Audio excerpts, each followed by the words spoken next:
We don't really have anything. There we go. Because our featured people that are here today are the feature of it. So not any PowerPoint, no slides, any of that kind of thing. We're done with all that stuff. So today we have with us a panel of people. I started thinking about this Ultimate Results event, and we haven't done one of these in a while. And I thought, what would be helpful? What would be good right now? And I sent out a message to a lot of the managers, and they said, you know, some information about business planning, because this is business planning season right now. We should already be working on our business plans for next year. You should be having that plan in place right now so that you can start implementing it in the next couple months to be ready to go in January 2022. So we're going to hear from a panel of rock star sales executives. All of their names were recommended to me. When I sent out an email to people and said, who would you recommend? These are some of the people that were on that list, all right? So they're all multiple award winners. And I think the thing that's interesting is that it's because they're intentional and proactive in their approach to their business. They're not one-hit wonders. So it's not like, whoa, where did that come from? How did I do that, all right? They consistently are doing this, and they've been very recognized for their sales success. They're going to share their best practices on creating a consistent plan, with tips on how to work the plan, convert their leads, and successful closing techniques, and actions to stay in touch with people throughout the year. We will end with Q&A. So if you have some questions throughout, write them down. For those of you watching live stream, throw your questions in the chat, and Kristen will be bringing those to me or come in after she's done with the registration and do that, okay? So we have with us today Marty Este, Michelle Lundeen, Joe Mueller, and Sam Stedman. I'm going to have each one of them introduce themselves and talk a little bit about their background within the field of real estate. I gave them some questions, but I don't know if they brought them, so I'll remind them. How many years have you been in business, and or with RE/MAX Results? Are you solo or on a team? Do you have an assistant or other people if you have that team? And then do you have any niche markets, demographic, geographic, kind of what's your specialty areas? So having said that, so let's start over here with Sam. My name is Sam Stedman. I'm office out of the Loring Park office. I've been licensed at RE/MAX Results and as an agent for about 5 years, since 2016. Yes, I have an assistant. I actually have 2 assistants. We have Nick Martin, who kind of runs the team, and then I just hired a new person named Danny, who's been really helpful. So they kind of both help me in regards to the team, and then also Danny runs with me solo, which has been really helpful. And probably what I'm best known for is investment properties, either 2 to 4 units or bigger. Nice. Wait a minute. There's one question I didn't ask you, and I know you're not going to want to answer, but tell us a little bit about the awards that you've received in the last couple years. Do you remember the names of them? Do you know what they were? I have a hard time remembering the random names, but the one that would stick out is RE/MAX Hall of Fame, and then probably the Diamond Award for team. Thank you, Sam. I'm Joe Mueller. I've been with RE/MAX Results for 11 years this week. I'm out of the Apple Valley office. I've been solo, and we're currently growing a team. Don't have an assistant right now. Our niche is really work in our sphere, and wherever that takes us price point wise, so we're pretty versatile, cover a large geographic area, and looking forward to taking notes up here actually and learn from these guys as much as I try to teach you guys. Wait, the one thing you didn't say is who's there. You do have kind of a little team. Who's on your other? Yep, Alex Skelly, new agent, newer to the business, and we're kind of growing, starting with him, and then my significant other. Yeah, is, I saw her walk in. Where did she hide? Oh, she's way in the back. Yeah. So, sorry, didn't mean to minimize you. Sweetie. we have 4 kids. That's his secret weapon. We have 2 that are under 3, so that's the main thing. But. And wait, your awards Oh. this last year. Lifetime Achievement, Hall of Fame, Titan Club, and we were the #1 individual at RE/MAX last year. That's awesome. Individual. Congrats. I guess I don't need that. I think I have this. So yeah. Michelle. All right. I'm Michelle Lundeen. I run a small team in Cambridge, and our main area and focus is the Cambridge-Iceni area, although we do go surrounding communities as well. We do a lot with our sphere and people in our community, a lot of branding in our area. There are about 4.5 of us on our team. Oh, you can't hear me? Okay, I'm sorry. I don't want to yell into this microphone either, so sorry. Okay, I'll talk louder. I do have an assistant who is also our client care coordinator. Her name is Sarah. And then we also have 4 other agents as well. So 4.5 because one of them is partly in Rochester. How long have you been in business? 20 years. So I'm probably the oldest one up here. Yeah, I don't know. Which is kind of sad, but you can be older than me. Marty's older than me, I guess. And yeah, the same things that of Joe, the Team Titan and Hall of Fame. 2016 we had a Small Teams Award, which was really fun. I think we were one of the top 5 for small teams, so that was fun. Hey, thanks, Marty. Okay. My name is Marty Guesty. Could you guys hear me? My assistant got COVID last week, so I'm just trying to not be an asshole, so I'm going to wear this mask, even though I am fully vaccinated. So we have, so Bob and I merged about 5 or 6 years ago, and we probably right now have about 15 people that kind of help us in some aspects. My husband Ryan is our business manager. We have 5 buyer reps on our team. And then we have two full-time assistants. We have, my niece works for us part-time. Our photographer pretty much just works for us. Our painter pretty much works for us. So we have quite it's grown into kind of our own little economy, I always say. What were the other questions? Well, let's see, you answered. How many years have you been in the business? God, 21.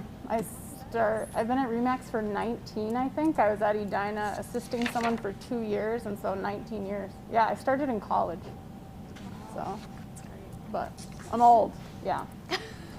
And I think last year, I mean, I don't know, I don't pay super attention to the individual word stuff, but I know like last year our team did hit Pinnacle. So. Pinnacle, she said. You can't hear. Woo, thank you. Is that better? Okay. Thank you very much. I was going to add something to that. 15 years, your Pinnacle Award. I don't know. I lost my thought process. So it'll come back to me. Okay. All right. So let's talk about, because it's business planning season, what do you do for your business plan? So we talk about how important it is to have a plan. So talk about creating your plan and kind of the big picture about what do you include in that plan, how far ahead do you work on that plan. Let's jump around and start with Michelle this time. Okay.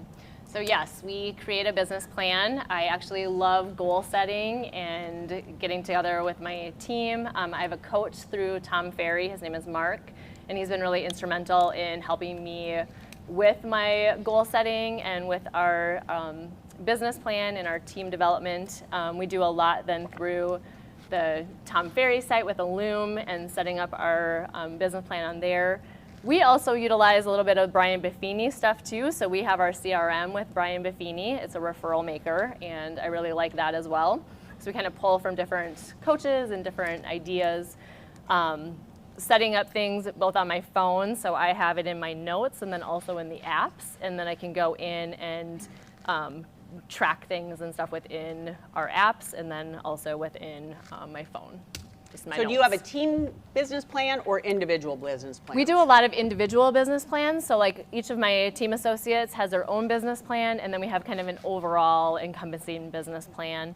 One of the things that we did a couple of years ago, which I really like, is we just went through like what is our why. So we talked about like our own individual whys, our business plan as a team, what our why is, and then I'm just going to go to my thing here. And then we also looked at like, what's our purpose? What's our mission statement? So we really honed in on that information first so that we knew how we wanted to grow our team from there.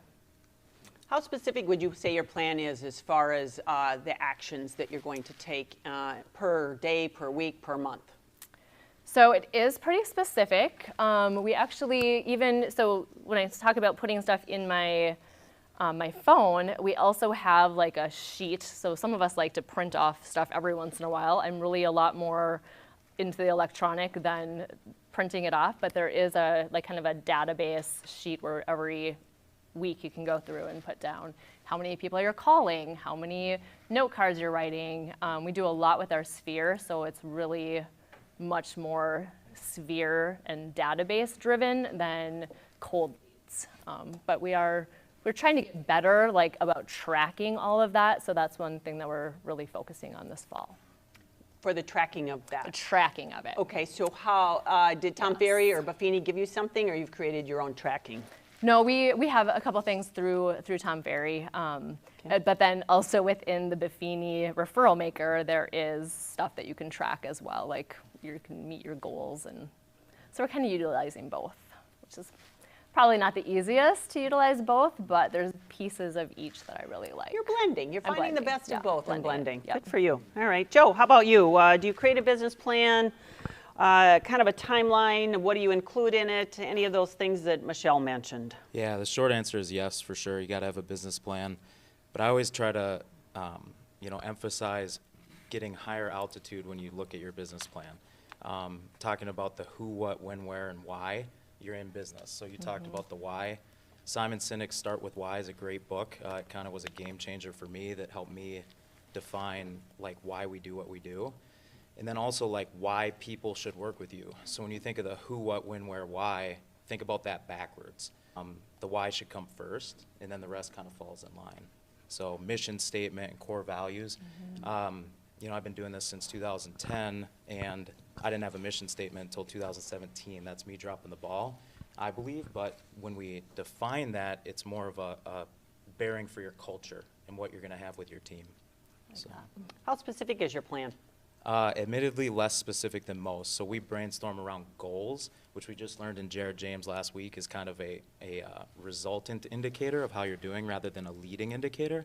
But Viral Workman has some systems that are like daily habit trackers, which are like the calls, the number of touches you're making. But I've always just been really organic in how I do things. So we got to have the plan. You got to have your business structured. But as far as and no offense to anybody that does anything differently, this is the world according to Joe, and there's definitely faults in the way I do things, weak points, but just kind of naturally getting in touch with your people, and social media is the strongest tool for that. So how often do I touch my sphere, if you will? Very often, but it's just not usually a phone call. It's usually they call me when they're ready to do something, because for 11 years they've seen, we share about our successes in a non-braggadocious way, and they just kind of see the fun we're having through social media. And then we'll touch base when somebody, prompts us to, when somebody kind of has a post or a need or things like that. But usually we're getting them to reach out to us, and I think that's ultimately the goal, is when you're known to be the person and they reach out to you. So. And I think the thing that we're going to hear, and he just alluded to it, not everybody's going to do it the same way, but they're all successful in the way that they do it. So they've designed their business around what works for them and how it works for them, but they've still found a plan to make it successful. So I think that picking up tips from each one of them, we've already heard Tom Ferry, Brian Buffini, Jared James, Viral Workman. Who was the author of the book that you mentioned? Simon Sinek. Simon Sinek. And he's got some great content, videos online. And his thing is just why. The book is Start With Why, but if you can pick up any media and content from him, he's just got a really good heart and soul for why he does what he does. Thanks. All right, let's popcorn back to Marty. Business plan. Do you do one? If so, how frequently? When do you do it? What's included? Who's involved? I am not the person to listen to on this. So Ryan and I started, or I started in real estate first and Ryan joined me later. We were poor. My parents gave me $200 to go to college and said, good luck, hope you make it, yada, yada. So we have always done goals since we were in our 20s in college. What did we want to do the next year? What did we want to do the next year? We have never done a business plan, ever. But we do sit down and do our own personal goals. We do sit down with our team members and say, what do you want to make? What do you want to see us do different? If my team makes money, I am making money. And I want them to all be successful, to make sure they're not worried about, their own lives, money in particular. So I just figure if they're making money, I'm making money too. And this is the one thing I would write down. So I don't do any of this other, I know who these people are that you're talking about, but I don't like follow, I don't look at their shit, I don't do anything. But I did go to a conference one time, and I think the one thing that gets talked about the least, that should probably get talked about the most, is what you do with your money when you make it. Like, a lot of us right now are making crazy amounts of money. So I have this Google sheet that I had this smart person design for me that compares like where I'm at in each quarter versus, 2021 versus 2020. And then I actually had her go back and do 2018 and 2019, which I thought were more normal years, because obviously 2020 and 2021, we might not see that again for a while. And so I can constantly look, and I can look too at where my buyer reps were at that point to make sure that I'm making sure that they're making money as well. So I do that. I think that's important so that you know, and I don't watch my spending, because if I figure I'm making money, I kind of just always know, like, if we're spending too much, if we're not spending enough, yada, yada. But here's the thing that I would write down, and this was like life-changing. Like, I have paid for my nieces and nephews' college. Ryan and I will probably not have to worry going forward in life. So this is important. So this guy said you should take your money and divide it in 5 buckets. So business being first, personal being second, savings being third, taxes, and then for fun money. So we have a percentage. I do like 30 into personal, 25 to business, 21 to savings, 19 to taxes, and 5% like for fun money. Once I did that, the whole shit changed. And I always had enough money. I like knew what was going where, when. I highly recommend doing that. I tell my nieces and nephews, my friends, if you do that every time you get a paycheck, it will be so much different for you than it is if you guys aren't watching that. So that is the one like business money planning thing I would say. Thanks. It's kind of a version of budgeting without saying, I'm paying this much for my house, I'm paying this much for that, I'm paying this much for that. I think it's so hard to budget on our business. You can say, oh yeah, I'm going to spend this much on marketing, but I don't know, it just doesn't really work. Like some years you spend more, some years you spend less, I just always think it's so different, where if I do this and I say, okay, if this is what I have this year, this is what I'm spending on the business, and you're going to have to, for a while I was doing like 37% to personal, and I was doing, more to business, less to savings, whatever. You guys have to make up what your own is, and Ryan and I adjust it every year, but that is one thing that I think is important. And that tax pool is kind of important. There's a statistic out there that over 50% of the realtors are delinquent in their taxes. So make the plan for your taxes, because you don't want the IRS coming after you, right? That's a good bucket to have. Yep. All right, Sam. Yeah, admittedly, I don't think I'm super great at business planning. I have to. Why are all of you here then? I don't know. Who gave us your name? Marty, I'm very similar to probably how you do it personally, and it's so funny because everyone does it so different. And I've been really fortunate and blessed to have Taylor working with me and Lars Anderson working with me. And the best encouragement I'd say is, if you want a business plan, find people that have strengths that you don't have, and that you can also help in their weaknesses, and because you have strengths that they don't have. And Taylor admittedly is so good at business planning and coaching and mentoring, and I'm really good futuristically. Like, here's where we're gonna go, here's what we're gonna do, and then we always joke Taylor's like the one that does it. We're gonna do this, and then Taylor's like, all right, I'll figure it out. Give us Taylor's last name for those who don't know. Taylor Doolittle. Thank you. Yeah. What's that? Yeah. So he does a lot, and he's been so great at business planning and just getting all those thoughts and ideas and transactions and putting them in a bucket and saying, okay, where are we going? What are we doing? And how do we follow up with past clients better?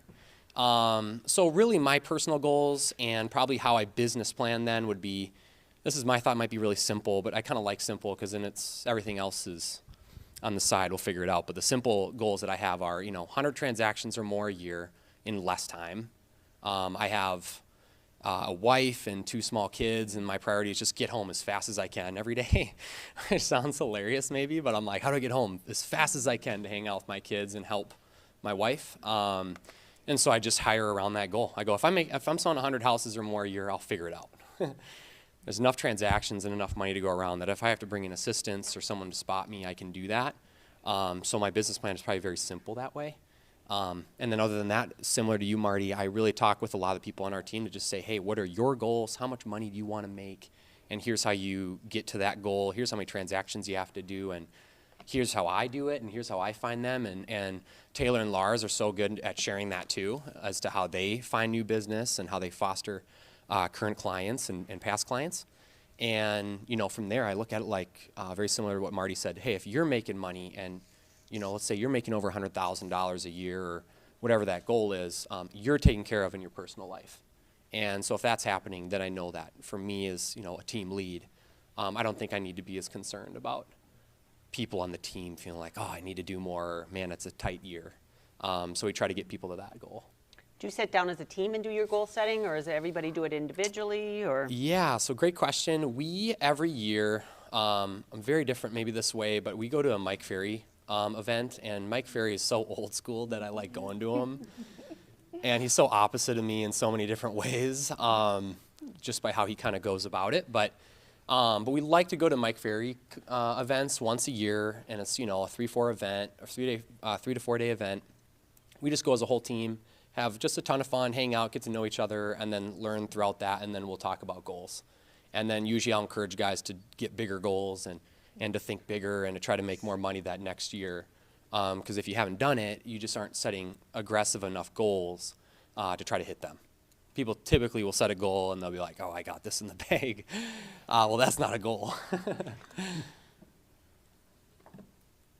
Okay, got that one. Let's go on to the next one. So you've got a plan of some sort. You've done your goal setting. You have a business plan, whatever it is that's working for you. Then life happens, and we all know this is realtors. Then busy season hits, right? And how do you keep it going from there? So talk about how you handle it during busy season to keep the wheel turning, because that's when it's easy to drop that ball. What systems do you have in place that keep it moving forward? Joe looks like he's ready. Well, like Marty, we have a tracking system that really measures year over year over year, and it measures the funnel, because we want to look at the top level of the funnel, because that's what's really going to indicate how much we're closing. And we want to compare that year over year. Yeah, it's hard to compare to 2020 just because the second half of the year was so bonkers. Normally we see a little bit of a decline, and that's when it really ramped up last year. But every year, and I've been tracking it that way since 2014, it's really illuminating to see what months you're doing and how you can have a big month, small month, and that's okay. Like, the ebbs and flows of this business are okay. Getting comfortable with those typically uncomfortable things where your income can be enormous one month and then very small the next is part of, like, the entrepreneurial's, struggle. And so that spreadsheet helps just keep me aligned. Admittedly, I'm less detailed in the business plan itself, but tracking that, and the best leading indicator we can have for how much we're going to close and what we're going to put in our pocket is how many people are we getting under contract. So you can back that up even more to calls and then meetings, but I really like it once we get somebody under contract, how many pre-listings do we have? That's a huge one that drives our business, and just measuring that year over year by each month, because it's going to be seasonally a little bit different. So. You mentioned you take a look at this. So is this something you've created yourself, or is there a platform out there that you've found that works for your tracking? We explored some paid platforms like Brokermint, and it was built into our Chime that we used as a CRM for a period of time. I actually built my own through Google Docs that just kind of does everything I want it to do, and it's easy-ish to modify so that we can track a new metric. One of the metrics we track that we kind of boast about in a listing presentation is we call it our negotiation margin. So it tracks what percentage of list price is every one of our buyers paying, and we subtract that out of what percentage of list price are we getting for every one of our sellers. And this year it's been bigger than any other year. So our multiple offers, we're just extrapolating that and putting rocket fuel to that, and we're averaging 108% of list price. And then we're averaging, we actually for a while we're hovering a little under 100%, so we're getting below list price for our buyers. Do you think a prospective seller or buyer would want to know how well you're wearing both hats in negotiation? So that's something I can just integrate into my free system so that I can track that, and I just like the flexibility of that. Plus, I'm a do-it-yourselfer, so some things I just like to build and have them my way. Great, thanks. Michelle, go ahead. As I was listening to Joe just talk about that with like the numbers and stuff, that to me like freaks me out. Like I get really a little anxious about that because I'm not that good about like knowing exactly what my numbers are and stuff. I try and look at it quarterly, and then every quarter I get emails and messages from my coach and who wants me to look at where my numbers are and, you know, how many leads have you taken in, how many people have you called, how many appointments have you gone on, and I've been and so I think the question was, what do you do when you're really busy too? And like as the year goes on, and we try and stay good about like tracking all of that, and I will say that sometimes tracking that is not the easiest for us. That's one of the things we're going to be working on in this fourth quarter. But I will say that the more appointments that we go on, obviously the more people that we are communicating with and the more we try and integrate them into our CRM and then into, we send out monthly newsletters. And so we have all these touches throughout the year that we're doing, both on a consistent basis like that, but then also through, you know, Facebook and through Instagram. And one of the things that I have found recently that I really have been enjoying doing is connecting with people on Facebook whose birthdays. So trying to do like a lot more videos and stuff too. So like when somebody has a birthday, rather than just writing happy birthday in, you know, their feed or whatever, I'm actually sending them a personal message with a video. And people really like that. Like some people are like, that's the best, you know, message that I had regarding my birthday. And so just starting to do some of those things and just connecting with people on more of a personal level. I'll ask you the same question I asked Joe. So you said you don't track numbers a lot, not as much as Joe maybe does, but Yeah. you eventually have to go back and look at something. I do. Is this a system that you use from Buffini, from Ferry, your own? Yeah, so I do, so I sound like such a dork because I have my Tom Ferry tracker, and it can be both on paper and then also on my phone and on my desktop. My Brian Buffini, which is our CRM, and then I also will have a spreadsheet up on my desktop where every appointment that I am going on, I actually will put their contact information in there as well. So the hard thing is I feel like I'm really doubling up on some stuff. Tripling. But tripling up. Yes, tripling up. But like the spreadsheet, I literally can just open it and it's right there, and then I can go back and be like, okay, so I did this many, you know, CMAs this month, and I need to go back and connect with these people. And for me, it's much more of a visual. It's right there on my desktop. I can connect with them versus going into a CRM. Yes, they're in there, but it might not tell me the exact date and stuff, and I don't have it like in that chronological order. So I might not know all my numbers, but I usually know the people at least, and then I try and reconnect with the people. For not liking to track, you got a lot of tracking systems. I don't know. That's really awful. That's terrible. No, it's Oh, good. yeah. Whatever works for you, that's the moral of the That's story really here. embarrassing. Obviously, it's working for you. So, Marty, are you ready? Yeah. All right, here comes Marty. So I don't really, I mean, if it's busy, I don't give a shit. Like, people are moving, and this is important, and you can't let balls drop. I don't care how busy you are. Then you just have to work more. You have to send more stuff to your assistants. We have a Google Doc that we've made. So my people track probably like 65 to 75 things on a sale. I mean, I have them tracking stuff title people should be doing. I have them tracking mortgage, you know, mortgage people should be doing. On my listings, I have them tracking stuff that buyer's agents can be doing. I don't trust anybody. I mean, no offense, unless the agent is really good and I know them. I don't trust crap that comes out of anybody's mouth unless it's like my people that are checking on it. So, I mean, if it's in Roseville or Richfield, I mean, we check if it has a well. I don't care if the disclosure says it doesn't. I don't care if, you know, the city says they don't have a record of it. We call the department. You know, we do all of those things, and I think you try your best to not let stuff fall through the cracks. And I do think it helps because agents who have dealt with us in the past, like if we're in a multiple offer situation, I mean, we've had a million of them that people on our team have won this year where the agent will say to me, well, you weren't the highest, but I know you know your shit. I know it's not going to fall apart. So I got the people to go with your offer. And so I think that that carries weight not only with other agents, but it carries weight with the clients. And kind of like Joe said, then it's just so organic. I mean, I've probably had in the last 3 days, and of course with COVID, and I have shingles, and like my car died. I think in the last 2 days, of course, right? I think we've had like 8 or 9 new people in like 48 hours come to us.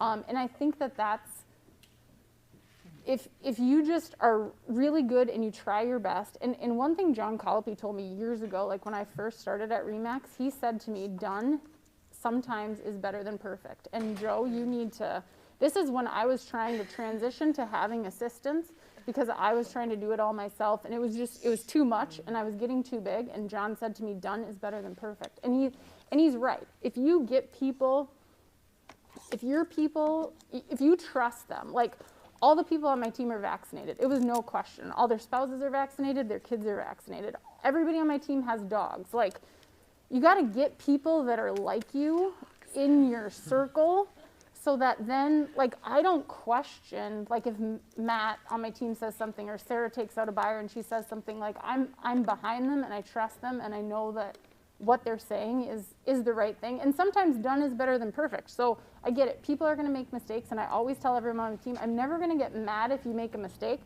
but we're gonna own it and we're gonna apologize. And people don't get mad if you make mistakes. You just have to try to not let the ball drop so that there aren't more mistakes.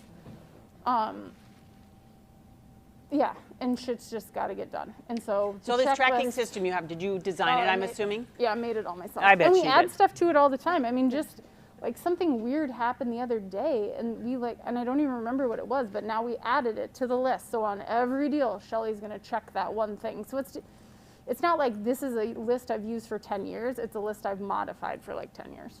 So you would see that as your transaction management system. Correct. Okay, good. Sam? Yeah, probably similar to Marty that way. I feel like I've hired people to help double check on my files and making sure that everything's done. And we try to be as proactive as we can be. Sometimes in the busy season, just like kind of Marty and everyone else alluded to, is just sometimes you just got to put in more hours, wake up earlier, do it later. Just the old, give the old college effort. And that's, yeah, I'd resonate everything that they'd say and just say that, sometimes you just got to put in extra hours, and it doesn't have to be stressful. I'm kind of like, I have like the needs responses now mental checklist, and then everything else is like, I can figure this out in the next 24 hours. So I really try to take everything that's urgent and be like, signatures, this call I need to take now, But sometimes it definitely feels like the wheels are coming off the bus in the busy season, and that's with 2, 3, 4 assistants. So, just do the best you can. People make mistakes. If you make a mistake, own up to it, communicate it. If you take a hit on the nose or you got to pay for something, that's okay. You don't want to do that, but it's better to do that and say, my bad, and on to the next and keep the relationship than, to try to be hard-nosed on, no, I'm not paying for that, or I'm not doing that, or I'm not accepting that fault. So yeah, I'd resonate with all them said, and just being flexible and knowing what are my urgent items and what can wait 24 hours. What's your tracking system? Tracking system, I ask him, if he has one. So do you track his show? What do you, all right. Dang it. Comedy show. I'm telling you guys, you'd almost laugh. Okay. Everyone on my team's We'll like, go this with is it. hilarious. I run very differently than normal agents, but I've hired people that step in and have the systems that they've created for me. And these assistants, I've said, you're better at this than me. I'm the idiot, you're the professional. You put together a system that works really well for you and our clients, and as long as the ball doesn't drop, I don't care at all. So you don't know what they're using? I do, Okay. but I let them run with it. Did they design it themselves? It's not that they necessarily design it themselves. We created a team checklist on just the basics, right? It's like worksheets, lead-based paint addendums, alternatives. It's very similar to probably what they do, Okay. but maybe it's in an Excel spreadsheet or something that we cover on every file. Okay. Listing is different than LC buying, and when we have an accepted contract, that's very different if it's on market or off market, because we do both. And so we do a lot of that. But I've kind of equipped them and empowered them to say, you guys know better than me, and I trust you. Very, very similar to like what these guys have said and Marty has said, like, I trust you. I know that you're good. I know that you do this. I hired you because you're awesome at it, and I'm not going to micromanage you. Great, thanks. Yeah. You all have been in the business a significant amount of time. So this next question is sort of like a reflective piece and then also fast forward to where you're on right now. When I work with newer agents, they're like, I don't know what to say. What do I need to say? Give me a script. Tell me what I'm supposed to say when I make these phone calls. Tell me what I'm supposed to say when someone walks in an open house. I have to go do a listing presentation. Where's the script for that? Okay? So if you could reflect back to when you started and then fast forward to where you're at right now, the whole thing behind a script, whether it's a cold call, a listing presentation, an open house, how do you learn what you're supposed to say in those situations? I'll start. So we do scripts sometimes. We're not super great about them, but we do have some newer agents on our team. So we'll do some just role playing at some of our meetings. We have weekly meetings on Tuesday mornings, and we'll just kind of pretend like we're calling each other and go through some, usually it's Jeff and I who will go through what the script is, and then we'll pull in one of the other agents and talk through it.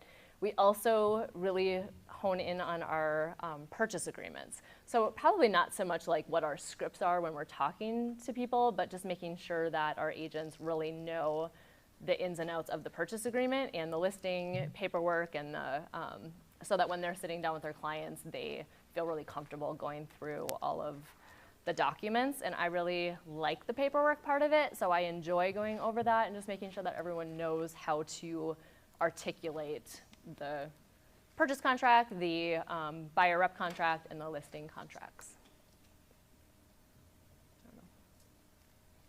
All right, Joe, I always thanks. try to, I always try to remind my people that, and myself, that, you know, what you're doing is 90% of the battle. What you say is that extra 10% that will help, you know, those clients align with you and convert them. But like when Alex, my newer agent, who just would take any deal from anybody anytime right now, bless you, Alex, but you know, he's going to go door knock. He's going to have these open houses. When he says, man, I had 52 groups for my open house this weekend, I'm like, that's 52 at-bats where you got to try some stuff, be listening, looking for reactions, but trial and error. The fact that you're doing that open house is 90% of the battle. The fact that you're showing up at somebody's door is 90% of the battle. And then he brings that 10% back to me and says, here's what I said, and we just polish it up. And so remember, doing the thing is 90%, and then the conversion of it and just getting really good at it only brings you 10%, because, you know, for a lot of us, we're probably not door knocking. Everybody's in a different season with their business. But if he's going out and door knocking, I don't care what he says. You know, if he's saying something, it's better than what I'm doing, frankly. So I like that. I would guess you're not at a script point at this point in your life. me, Yeah, it comes pretty naturally. yeah, I imagine. Thanks. Sam, as long as you got the mic, let's go. Yeah.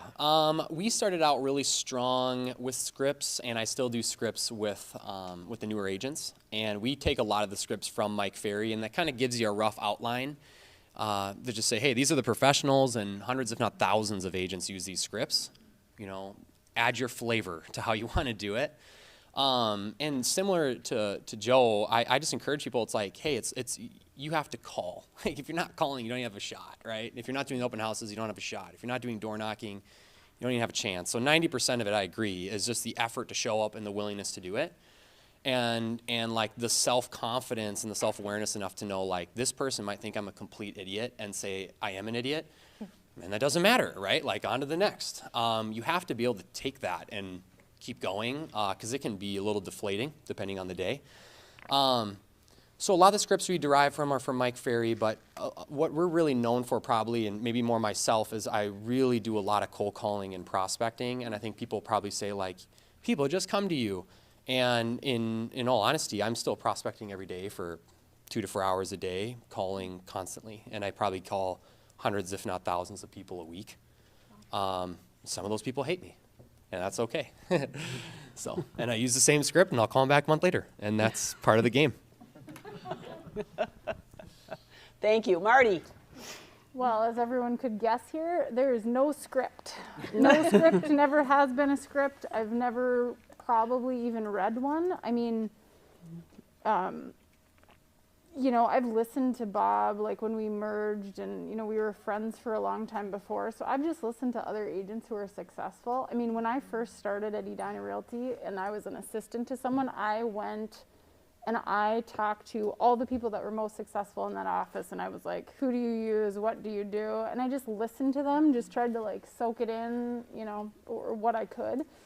So I've never had a script. I think like when people ask you how you are, like today my answer would be shitty. Like I have shingles, my assistant has COVID, and my car blew up. I mean, when people go look at houses or they find someone that they want to list their house, like as much as people are like, oh, you don't want to be friends with people, you do. People bring their friends to look at houses with them, right? They bring their family.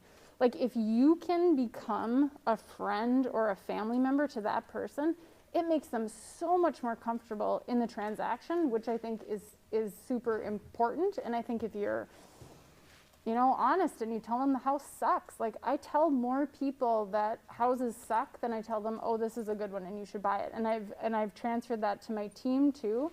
Just be, yeah, just 100%. 100. I mean, just tell them it sucks. Like there's always, like if you are honest, you will get good, and you will get good enough at this business that you can make enough money no matter. I mean, 2008, 9, 10, 11, 12, I made more money every single year except for one, I think. Like I made less money. I mean, a lot of people can't say that, but again, I think if you are good and you're honest, like the deals will just come. You don't need to make them. You don't need to go try to sell someone on shit that they don't need. And then I think I do, when I lose a listing, which, I mean, I feel like doesn't happen all that often. I mean, maybe I lose 5% of the ones that I go on. I call those people and I'm like, why did you not pick me? Like, I'll just ask. I mean, in like a friendly way. I do that too. And just find out what they say. And then you can adjust for your, you know, adjust for your next one. And then I tell my clients, or my team too, like, instead of prospecting, like if you don't have business, take your friends out to dinner. Go out to dinner with your friends. Talk to them, set up a dinner or a happy hour or a lunch every day with someone that is in your bucket, and that's all we do. We don't call. I mean, that is ballsy if you call that many people. I mean, and kudos, like everybody does it different, and that's cool, but that would not be my jam. So that's what we tell, and that's what everyone on our team does. So. You're doing like 100-unit apartment buildings and focusing a lot on that to build your commercial side, correct? Just a second, the comment from the audience is that Sam is doing more investment business, so he's looking at large commercial buildings. That's a mixture of it, and that's been, so kind of going back to my goals is I keep thinking like, well, 100 deals or more a year, life will shake out, I'll be okay. How do I get home as fast as I can? I think about prospecting for me then turns into what can I do efficiently for between 9 a.m. to 2 or 3 p.m. on a random day, and you can always find people. And so that's just kind of worked for me. But that allows me to have more flexibility because more of my goal and mission is to just try to get home in a timely manner. And I find that a lot of extra prospecting and stuff I could do is sometimes hard to do pre 4 p.m. because people's natural life is like they're available after 4 p.m. So yeah, the stuff that I call in prospect is maybe just because I have maybe different buyer demands too. But a lot of the stuff that we do is I already have buyers that are looking for stuff, and I'm finding stuff that's off market, and it's just a different maybe transaction type. Thanks. Marty has mentioned several times Bob. Give a little explanation of Bob. Whoa. One of the first things I ever did when I don't know, maybe in like oh God, this is dating myself, like 2005 or 2007, they asked us to do one of these, and Bob and I were both doing it. And I'll never forget, like he was up here listening to some of these other people talk, and he was just like, had no clue, like all these tech things they were talking about. And he sits up here and he's like, so I'm a dinosaur. I don't do any of that stuff. Like he had no clue. So he's just super old school. He's a great guy. He's been, I think he was in real estate since he was like 17 or 18, like back in the day. And so his wife passed away, which was terrible. And after that, he just wanted to work a little less. And he came to me one day and he said, Princess, we should merge our businesses. I was like, what? I know, Princess, that's what he calls me. It's really random. And still does to this day. And so he said, you need to go on vacation, I need to go on vacation, and we need to not have our phones attached to our hips. And I thought, I would have never thought to do that. I mean, no offense to anyone in here. I mean, literally, like, there's no other person that I would have done that with. But with Bob, like, I trust him. Like, I know he sold houses to my best friends. I didn't even think about it. And so then he went to Italy, like, right before COVID and decided not working was great. So here I am. Now it's pretty much the Marty Show. And it's Bob Rydell. Yeah. Yes. Question? Some of the questions in the live stream, Sam, I'm wondering where you get your list. They want You knew that was going to come. they want to know where Sam gets his calling list. That's his the hit secret sauce. list. Did you answer? I said that's the secret sauce. Oh. Okay. We're not giving that one up. He's given out a lot of other things. So, client conversion. You talked about you don't lose less than probably 5%. So talk about that. You get them in the pipeline and then that conversion process, whether they're a buyer or a seller, contract, getting them to sign that contract. Some people want tips on that. Marty, do you want to start since we've Sure. ended with you all the time? So, yeah, I don't know. I think the key is like, I have a really stupid, I don't use a CRM, which I should. I like have everything organized in Outlook. I have it by like categories. So I go back and ping people. I CC myself so that I know when the last time I contacted them was. And then I just like constantly go through that list if I'm bored or, have time or whatever. And so that's how I ping people. But I mean, I have people in there that told me they were going to move 10 years ago. And I continue. I mean, maybe I only ping them once a year, but it is amazing how much business I get from that because they're just, like, after talking to them for 10 years, like, they just think I'm their realtor, even if I've never helped them before. So I think just keeping in touch with people, however you do that. Mine is not the best way, but and then signing contracts. Bob always said that he would bring contracts with him to a listing appointment so he could always write them down, and I'm just like, hell, I would never do that. With old people now, I do it because that's what he does, and it does work sometimes when you're there and they just want to get it done and do it. Otherwise, when I'm at the listing appointment, I say, look, if you want me to help you, I'm happy to, and then I have my assistant send them all out, Phenasine. I tell them that that's how it's going to come. I don't know, like usually people just like, I go to the listing appointment and I follow up with them in a couple days and like usually they go ahead. And if not, I just keep pinging them. I don't know, that's all I do. I don't know. You guys probably do shit that's better, so you comment on it. Michelle, go. Oh. We'll work down the line on this one. Well, when you were asking that, I was thinking, are you meaning like actual numbers? Because that is what I'm going to be focusing on this fall and early spring, like actually trying to know my numbers because I am not that good about keeping track of exactly how many, what my percentage is. So No, I'm not looking for numbers just as much as you go out on a listing presentation, they may not sign at that time. How do you then follow up to convert them and or a buyer, you have a buyer appointment, they meet with you. Okay. How do you follow up to convert them That's then? where my lovely spreadsheet comes in that's on my desktop where I go back and I say, okay, I look and I say, okay, how many CRMs have I gone on in the last month or 2 months, and then I go back and I contact those people, and they are already in our CRM as well, so they're being touched by our monthly newsletter. We send out like holiday cards as well. We just did a fall event, so we did a client appreciation fall festival, and all of them got invited to that through our CRM. And then I send them, I also put them in HomeBot. So I don't know how many of you are using HomeBot. Raise of hands, that's been HomeBot. Really good. So one thing I found with HomeBot is I will usually send a video to the people. So I'll do a CMA, and then I'll connect with them a few days later, and I do a two-step approach. So I'll walk through their house first, work on their CMA, get back together. They usually come into my office. I still am a little old school with that, where they physically come in most of the time to the office, or I'll email them if they want. And then I just will routinely reach out to them. Probably usually a week or two later, I'll send them a video and let them know that I set them up on an equity resource, which is HomeBot. And then I send them through HomeBot as well. So. For those of you who don't know, HomeBot is a systematized program that is being sponsored for you free by Results Mortgage. And I know we have Kara in the room. Any other loan officers in here that I'm not aware of? All right, so it's a free wealth equity report that you have access to. If you don't know how to use it, there is a training module and video that you can get. It's free for you. You can push it out to your clients. You send it once and it goes forever and it gives them a value. Some people are like, well, I don't know if it's exactly right. It's better to just do it than be exact all of the time, and it's a tool for you to start a conversation with them.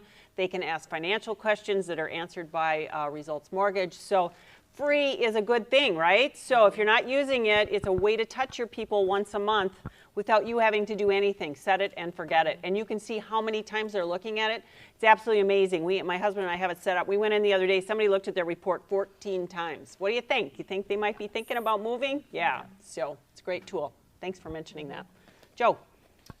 For converting clients, I really got two things. One is the closer to you can pull them from, the better. So we talk about Sphere, and Sphere can be big, but if you have your best friends referring their best friends, referring their family members, your conversion rate's just naturally going to be higher.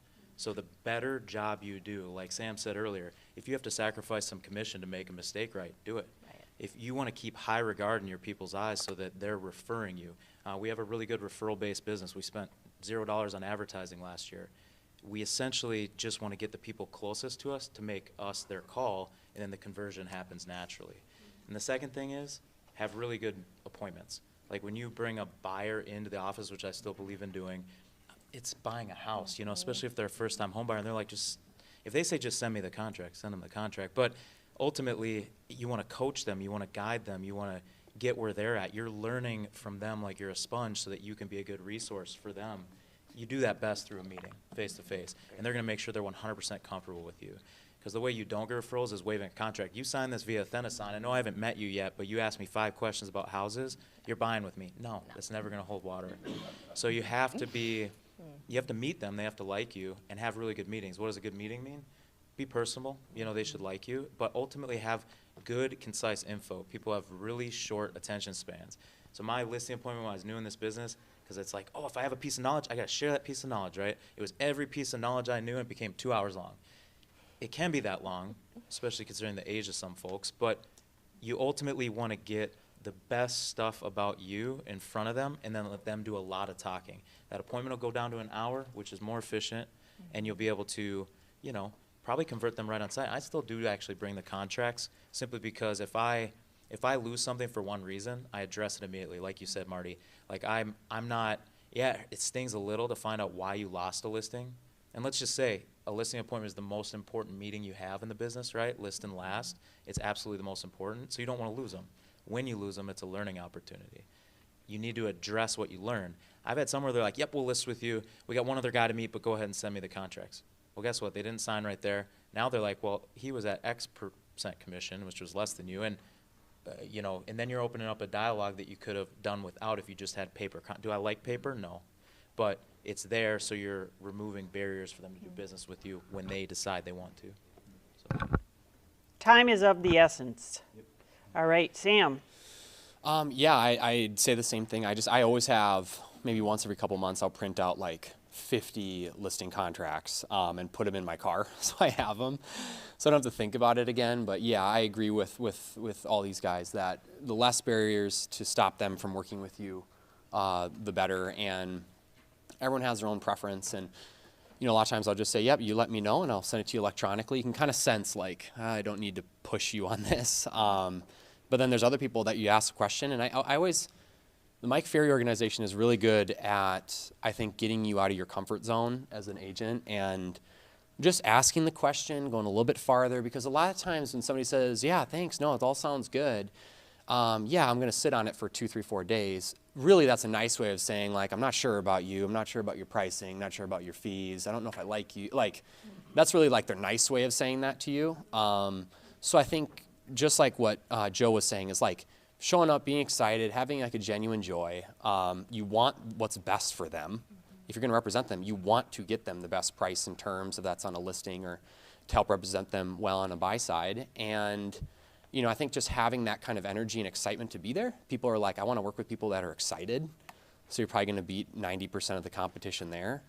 And then the other 10% are just like becoming professional. And like, I think that's what's nice is this industry is such a momentum industry that like I really try to coach the guys, and I'm trying to keep moving myself that it's a momentum game. And I feel like the more and more transactions you do, the more and more people believe in you and clients believe in you.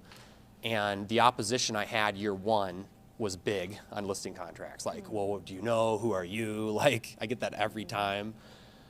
And now it's becoming less and less. I'll just show up and people go like, what price? I'm like, this. Awesome. Like, what do you charge? 6% fee? Like, yeah.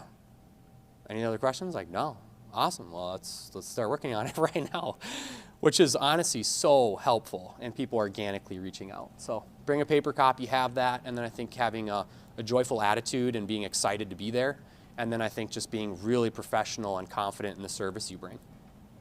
And having a withheld with you. Yeah. And having withheld Yes. with you, Michelle says, if you Just can throwing hear that that. out there. Withheld coming soon. We got options. We got options. Agency listing. And then pre-fill out 6%. Yeah.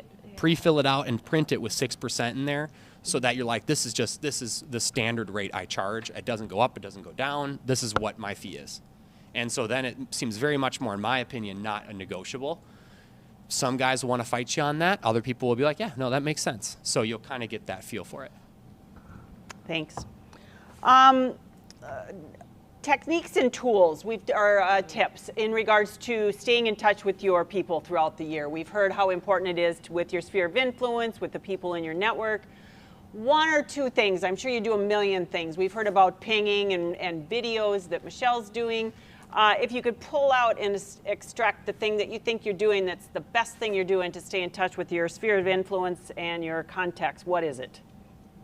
Sam, let's start this in. We'll put you on the spot right away. I would say the best thing that I do would be social media. I think that's the best. I think it's the best way to be in front of people in a non-salesy way where they feel like they know you and there's a relationship there. So I think really doing that and just saying, hey, all we try to do is like, hey, we sell houses, we know what we're doing, and hey, we're normal people. Like, it's all we try to exude, right? And try to be not scary to approach. So I always think about that too. Like, maybe ask you when you like, does it look like I'm a scary person to approach by how I'm portraying myself on social media? So we try to not do that. And then I'd say the second thing is I think once a year doing a really, really, really awesome, fun client appreciation event where you just go, I'm going to spend money on it. It's going to be really awesome. Man, that's a big check to write, but where it's like memorable. People are excited about it. They're like, yeah, I want to go. Where it doesn't feel like a charity for them to show up like, oh, he's a friend, he's a nice guy, sure, I'll go just to be nice. We try to make it really a memorable thing. And so examples of that would just be like, a rooftop deck at a sweet sports game and pay for food and a drink and give out free clothes and gear. And so people are just excited about it. And then market that really well. And it's a great way to follow up with people. Do you pay somebody else to do that and organize that for you, or is that internal planning? I used to do it myself. And then now I've offloaded that.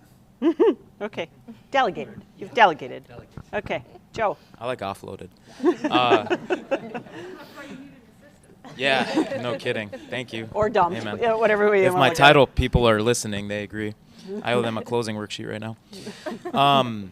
I echo actually both those two things. The best free thing, social media, and being genuine on there, having a personality, having some interesting things. And if you're not interesting, fake it, because you have to be. You have to be memorable, but you have to post about your personal stuff, and then they're going to pay attention to your real estate posts. It can't be all real estate. I think all of us in this room have heard that. And then we actually do a really good client appreciation party, too. It's the Move Group Christmas party. We rent out a barn. Hire a bartender, a DJ. We actually have live music this year. We're doing it for the first time since 19. We did that 4 years running, and just the connections you make there. People want to go. They just enjoy it. In fact, there are people that have made every single one, and we joke about it.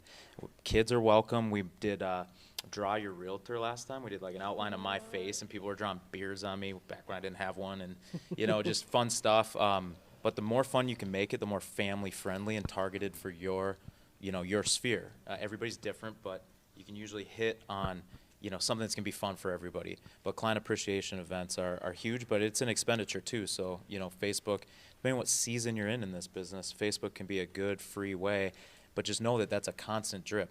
I got my Facebook in 2006.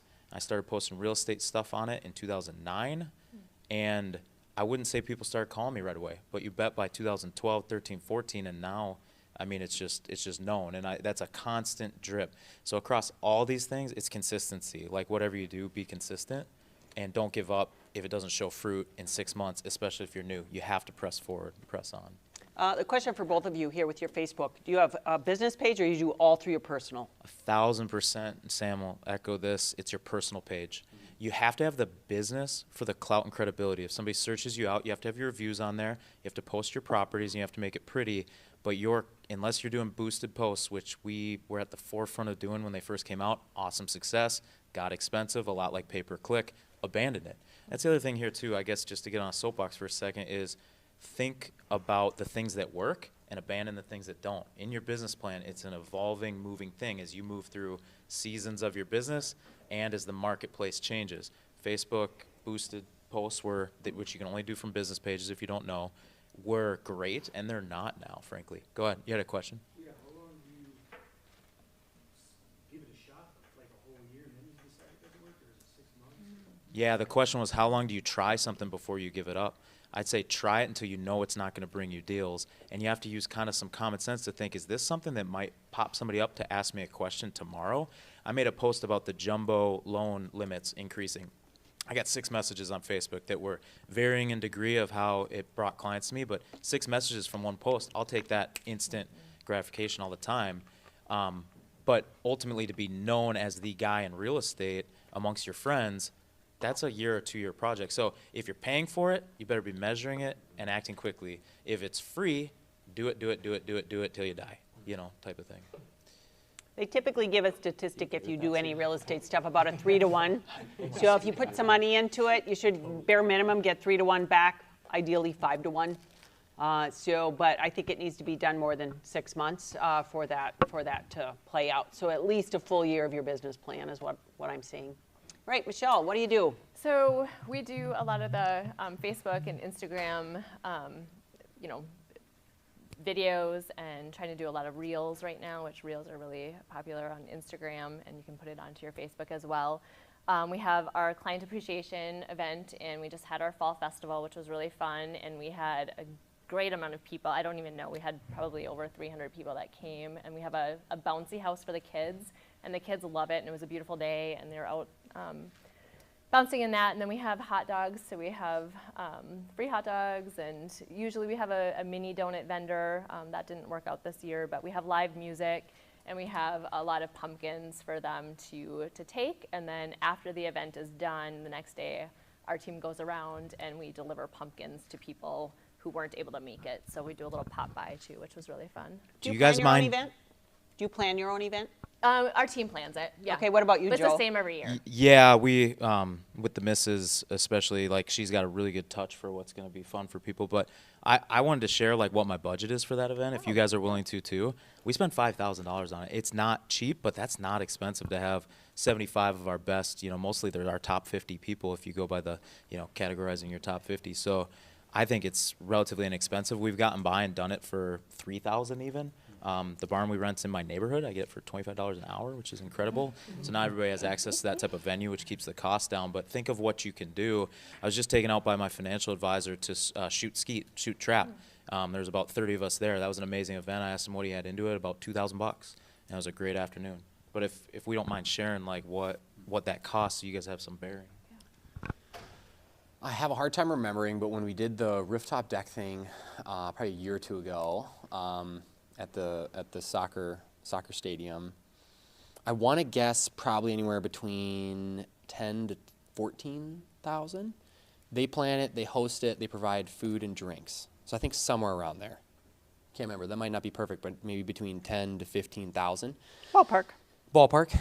But then I look at it like, well, divide that number over 250 people for a follow-up, memorable. They're there, they're excited. Let's say 5 of those people even do a transaction, which we know it's way more than that in the coming year or two. It's a no-brainer. Do you 250 people go to that?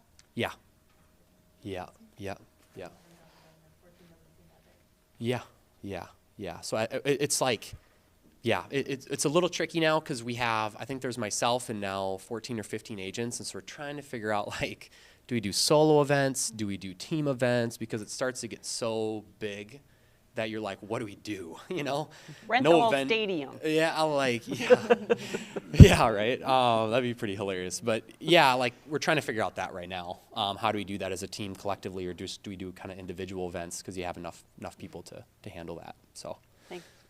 Michelle, any idea, and are you willing to share? Yeah, so our fall festival is right around 2,000. And then, I mean, like the pumpkins alone, I think are probably the highest expense. They're like $615 just for the pumpkins. But the other things that we have done, and we'll end up doing this hopefully again in February, it kind of changed a little because of last year with COVID, but we have rented out a bowling alley as well in Isani, which is really fun. It's a much smaller venue, so we can't have as many people there. And I don't know what the cost of that was because we've done it a couple times, and that's super fun too. And then we just have little giveaways and stuff for people. And then one year we also rented out a movie theater, and so we had Frozen 2, and that was super fun. And just we paid for the movie ticket and then the popcorn and pop, and so that was a really fun event as well. So our goal is to have our main fall festival and at least 1 or 2 other events throughout the year. Another thing that we do that for our past clients and stuff is we send out birthday cards and anniversary cards, home anniversary cards, and then with the birthday cards, we just stick in a $2 bill, and people love that. Like I have people who message me and they're like, oh, that just reminded me of my grandma. You know, she always gave us $2 bills. I can attest to that because Jeff, one of our team members, was in my class yesterday. And he was multitasking, we'll just put it nicely. And he was paying attention to the class, but the whole class he was writing, and by the time he'd done, there was a stack like this of green envelopes. And I said, what are you doing, Jeff? And he goes, I'm writing out the birthday, the anniversary, the cards, and there was $2 bills there. Yes. So. And they're personalized, so they're, you know, we have an assistant who actually mails them out, who stuffs all the envelopes and stuff like that, but we write in the cards so that it's actually a personalized card. Thanks. Marty. We do lottery tickets anytime someone refers me. So if a past client I just send them out a handwritten card, Roxanne addresses it for me and whatever, and I just put lottery tickets in it.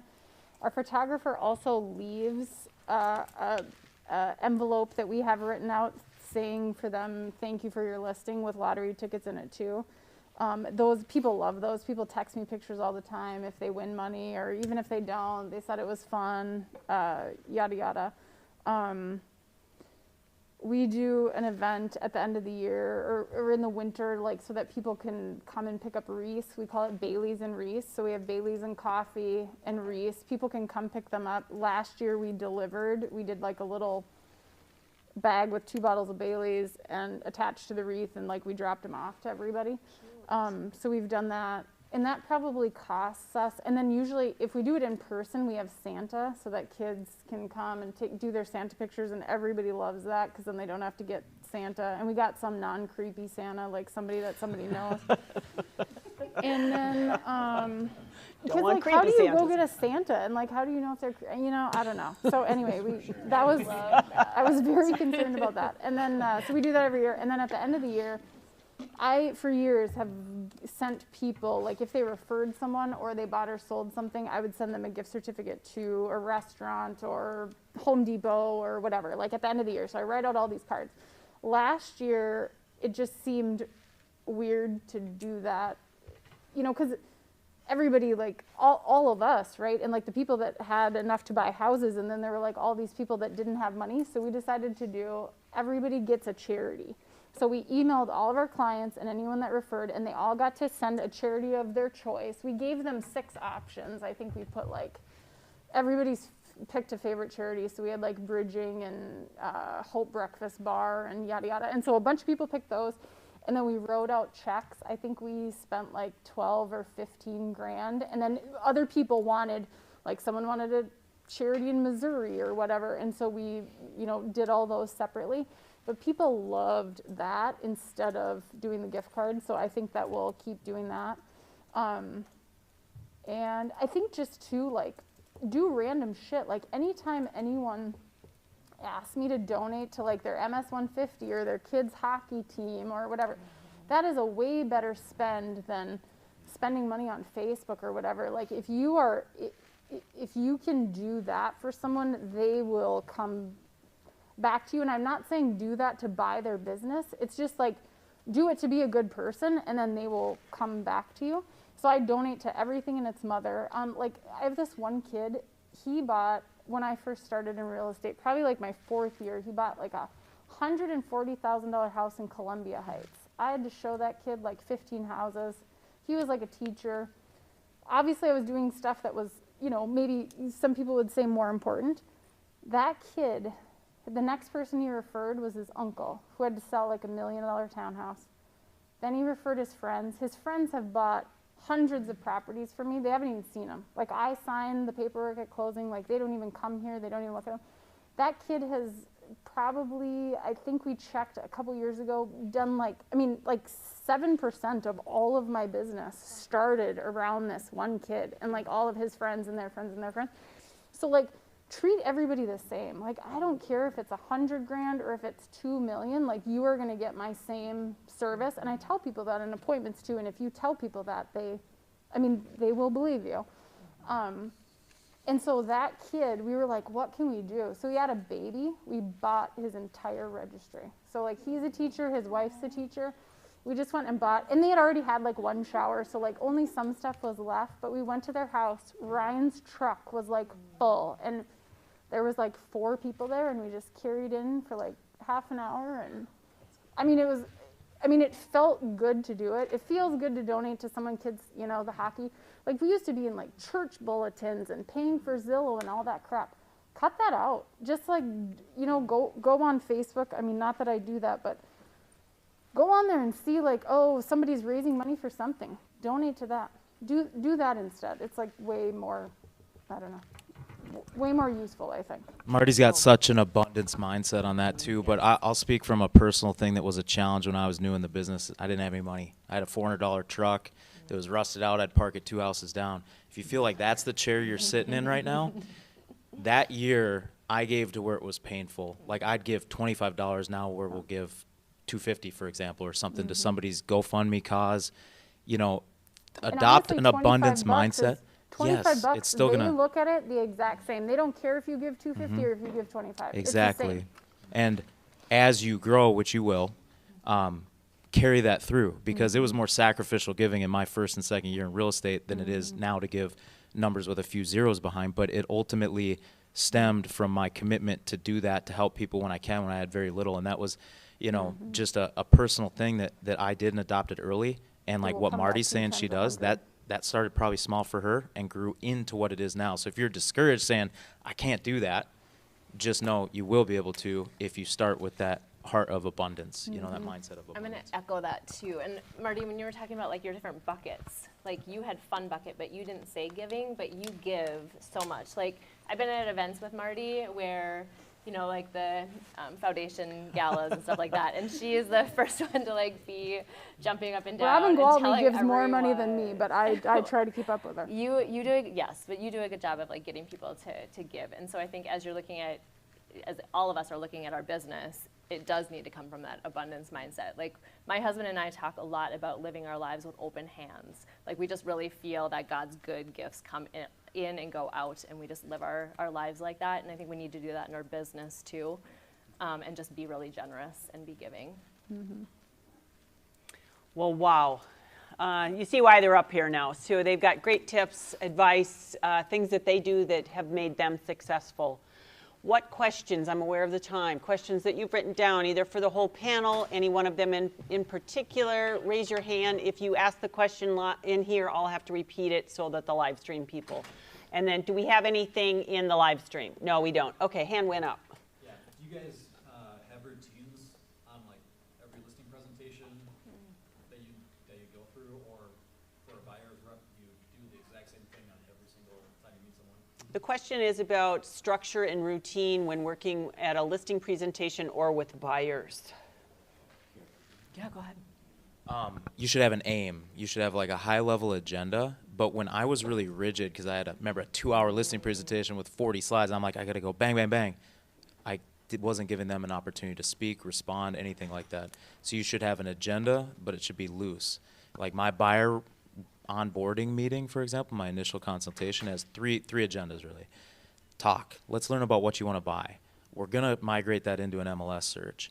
And we're going to go through some state required paperwork. Does that sound fair? Other than that, this is totally for you and up to you, and you can kind of guide the conversation.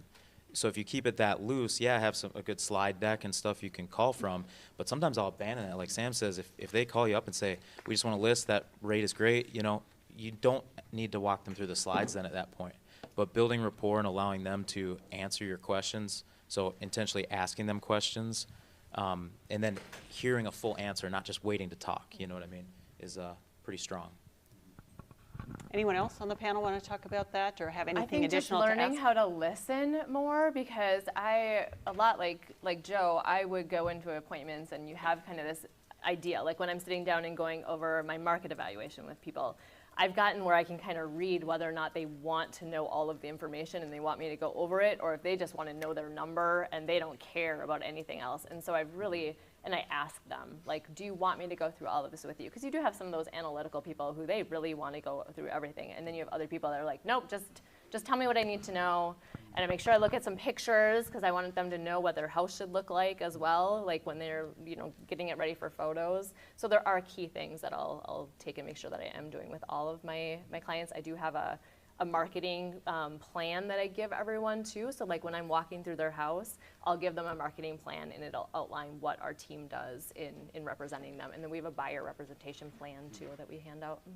And reading the personality of the person or people across from you is huge. The number one resource, if you feel like you could improve in that area, is study the DISC personality profile. You won't learn more from any other system I've found in years of doing this to just know who you're sitting across from and how much level of detail they need. If it's an owner of a sports team, strong D personality, they're going to want executive summaries and for you to move it along. If they're an engineer at Microsoft, they're going to be a type C personality and they're going to want a lot of details, a lot of nuts and bolts. Have your presentation and your ability to present be able to aim at, those are kind of on the opposite end of the spectrum. Eyes, you're going to be socializing the whole time. You're going to be talking about their dog 45 minutes probably. But learn those personality types and be able to kind of pander and adjust your presentation to them. I put together too, and I think this is important, put together something good. Like leave them with something. Like put your shit together, put your examples of your flyers, put your, you know, we have stuff about the team, stuff about RE/MAX, stuff about, you know, we started our own foundation. Like we have that all in there. So then as much or as little as they want to talk, but at least you're leaving it with them so that then when they're deciding if they're going to use you or not, they can look through your stuff, make it look expensive, like spend some money on it. Like people want to pay if they think it's good. They don't want to pay if they think it looks shitty. So just like For sure. spend money, make it look good, leave it with them. For those of you who don't know, oh, they left. Are they still here? Oh, our marketing team, Nicole and Mitch are here. We have an in-house stupendous marketing team. There's already, for those of you that are newer in the business, there's already buyer presentations and listing presentations prepared that look knock out of the park ready, but can be customized to you. And then if you want to tweak it just a little bit, the marketing department within a couple of weeks, Sam, and Courtney can do a lot of tweaking for you, but then you have full access to it and customize it. So absolutely wonderful. And we had another question. Yes, in the back. All right, enough of the fluff. What's your vices? Yes. Actually, one of the questions I didn't get to is what's their hurdle. much time we So got? thank you for asking. Vodka. I like wine. I'm an adrenaline junkie. Water and saunas. Water and saunas or sawdust? Saunas. Sauna. You gotta not be too stressed all the time.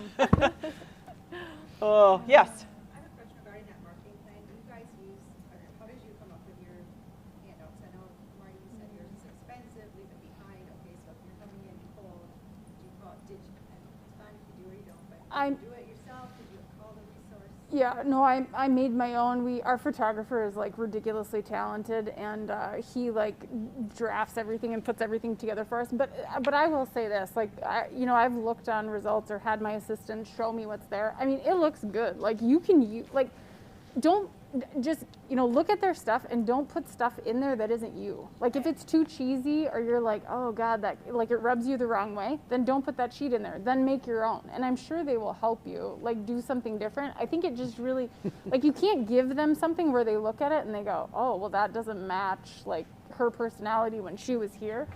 So I think that that's important, making it look like it's you. But I update it every year and I use the same stuff, but I look at it every year to make sure that I still like it, that it's still fresh, but I kind of go with like the same base, if that makes sense.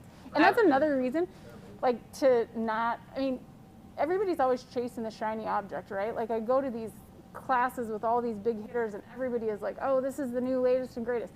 Pick out whatever your thing is, like find something that you like and just go with that. And then the rest of the shit is just like noise, and you don't need to do every CRM. You don't need to do every advertising thing. Just like pick out what your stuff is, call it, and then go. And this, Keller Williams will call you, EXP will call you. They call me all the time until you tell them like, hey, we have so many good resources here and the brand is good. Just don't always be chasing the shiny object and just make it so that it's like exudes you, I don't know. That's what I'd say. I unplugged it so they don't have to see. It's awesome. Amazing. You are Like, not and gonna they will find anyone sit better. down with you and dial it in for you. Yeah. Just call Nicole and done.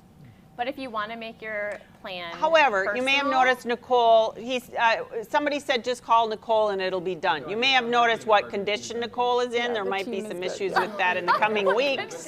Like what she can then and Yes, send out. there's a huge team. There's a huge team. I'm going to show you where to find some of it. So, oh, I'm not connected to the internet. I'll show you another time, but it's there and it's absolutely wonderful. So, I'm aware of time. Oh, we have another. Oh no, we have a comment in the back. Oh, you have a question. What is one thing you guys regret doing, like in your business? The Like, re- don't do this. Like I know, Joe, you said you used to do boosting, and you cut it out when it made sense. But like, what is something that you tried and like it just didn't go well? So the question is, what have they done that they regret or no longer do and have dumped? I regret and appreciate that I poured like everything into real estate my first 3 years. Everything. My life revolved around it. My heart beat for it. People saw my passion. But, kind of let my health go and a few things like that, and definitely wasn't monitoring my stress level. If you believe you're going to get there one day, like if my current self told my past self, dial it back even 10%, I'd be working harder than almost anybody else out there. But I would have been in such a better place mentally and physically that like rebuilding those things about me has taken time because I let them go for a good aim. But I regret, just not finding a little better balance early. Can I echo that? Because I remember when I was selling a good amount of houses, and all I wanted to do was be hit by a car so that I would be in the hospital so nobody could reach me. So that was how I felt. And I would go home at night and I would lay on the ground and I would stare at the ceiling and I would just say, oh, thank God I can just stare at the ceiling for a couple of seconds. So like that, you need an assistant, you need a buyer's agent, and my husband was like, you need help.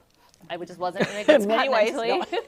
And that was when we hired my first assistant was back when I was at that point. And you don't want to get to that point. Like you need to get everything lined up before you want to be in the hospital. You were under so much stress in Vegas, you passed out. Yeah, I thought it was because I didn't eat enough, but I was working the whole time. And the thing is, I love to work. Like I love to be productive. I don't use the word busy. I use the word productive. And even now, like I am constantly working, but I love it and I'm more balanced. I have a team around me. I can go on vacation. It's just my husband and I. We have no kids, no pets, no plants. So it's just, I love it. I love what I do. But yeah, that was bad. I would say paying for Zillow and wasting money on that. Yes. Don't do it.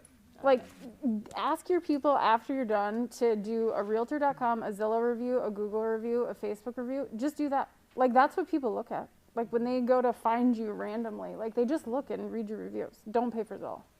That's what I'd say. But send it out for them to For the reviews.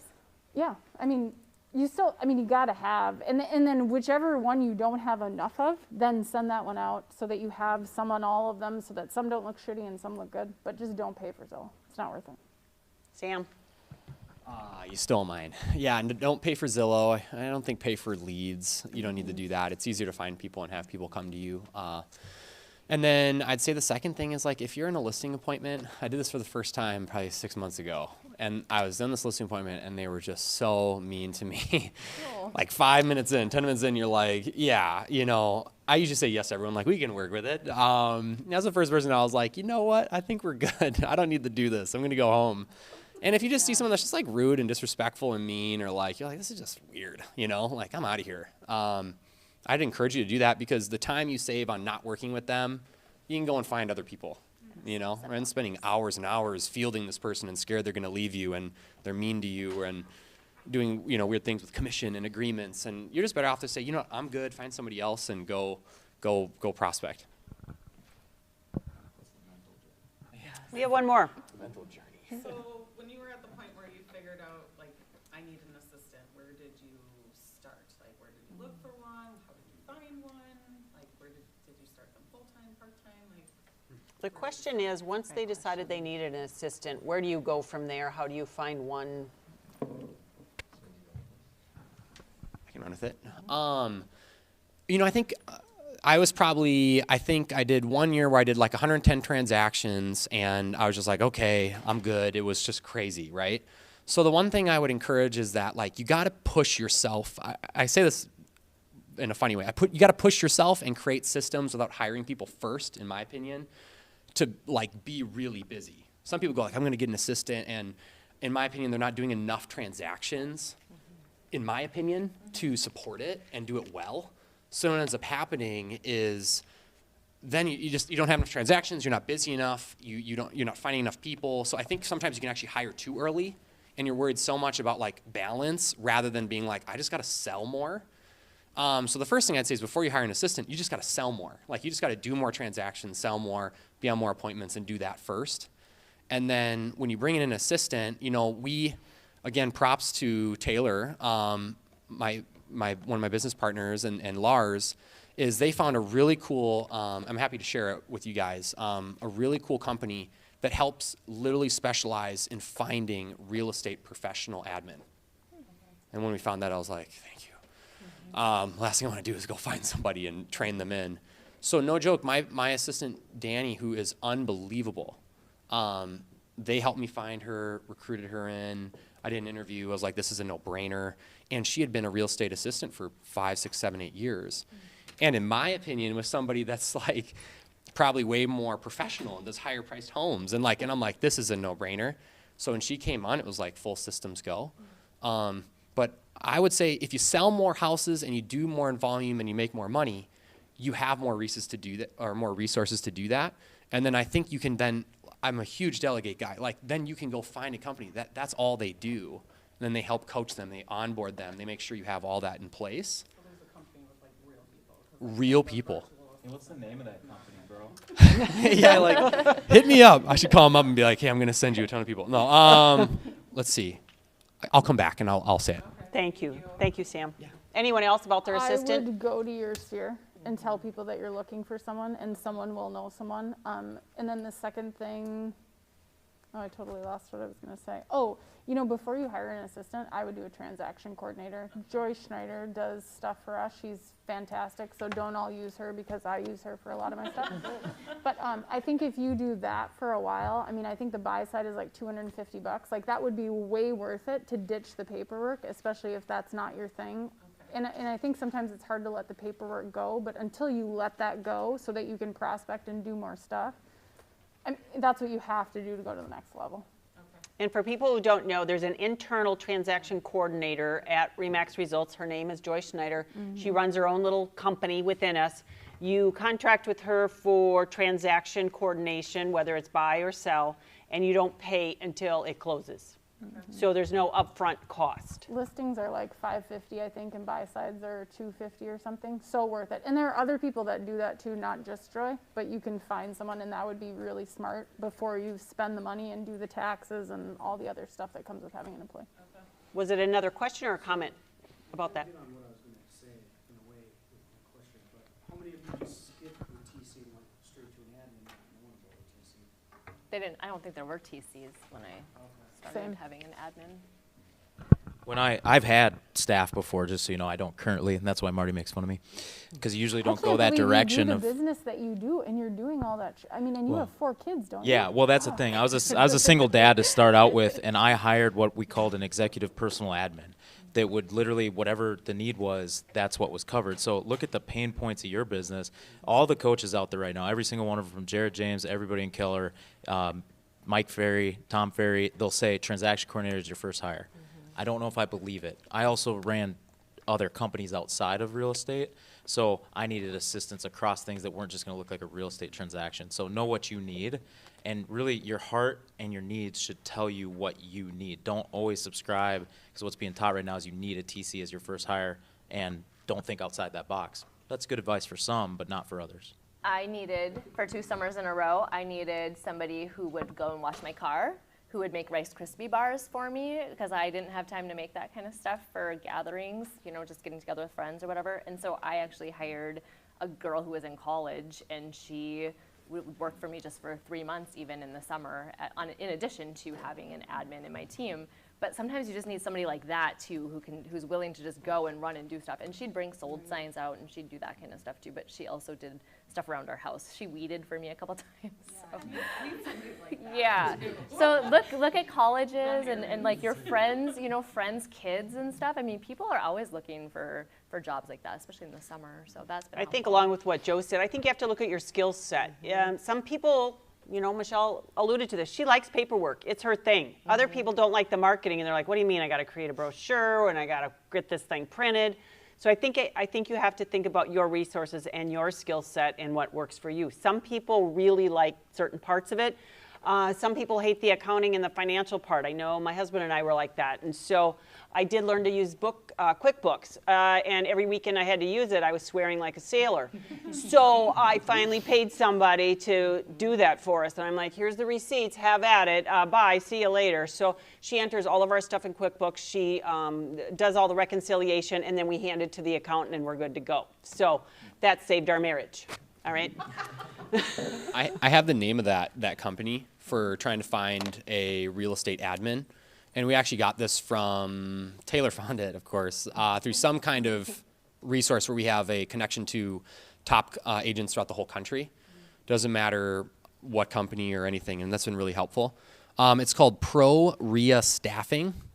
So their website is www.proreastaffing.com. And then my contact was an Erin Elizabeth, and her number was 714-794-2275. Thanks. Basically, you pay a fee to have a professional find someone that knows what they're doing. Worth its weight in gold. Looks like we have one more question here, and then I think this will be our last one, because we're definitely over time. But thanks for your interest. Quick thing for you, Sam. Did you start with individual homes, or did you go straight into multi-custom? The question was to Sam, how did he develop the multi-investment or starting with single properties? So I got into real estate because I was interested in real estate investing. My whole mission is faith-based and family-based, and I knew I wanted to be married and have kids and be available. In this job, you can't do that in all capacities sometime. So I got into it saying, well, I want to buy investment properties and do passive income. So probably for 3 or 4 years in college, I just kind of self-educated myself. I'm like, well, what is that? How do you do that? And it's a little bit more dynamic because in this job, it's all about how do you add value. And so a lot of these things we're all saying, here's how you add value to somebody. And if they perceive the value, they'll sign with you, right? If they don't, they'll go to somebody else who provides better value. So I thought, well, who's going to keep buying? Who's going to keep investing? And who's going to buy more than one house a year? Because that's typically the first home buyer will live there, I think, 3 to 5 years, and they make the move. And, you know, I'm like, I don't want to wait 3 to 5 years. I want to find people that buy stuff every year and buy multiple things every year. So it was honestly just learning and adding value. So, and I'm continually trying to do that. So I buy stuff myself, and I self-manage stuff. I have a management company. I have a whole other set of employees, completely separate from RE/MAX, that do that. And, you know, we've scaled it up from duplexes to fourplexes. I remodel stuff. I own small apartment buildings, strip malls, all these random things. And the reason I do it is more for the sake that when somebody's like, I want to get into real estate investing, you know, I can say, well, I've been there, done it. Like, what's your concerns? What do you not know? So how I got into it was saying, I want to do this. This would be awesome. I would love the passive income of it, and it's something I'm just passionate about, and I love it. And so then I thought, well, man, I want to help people do that because I enjoy talking about that.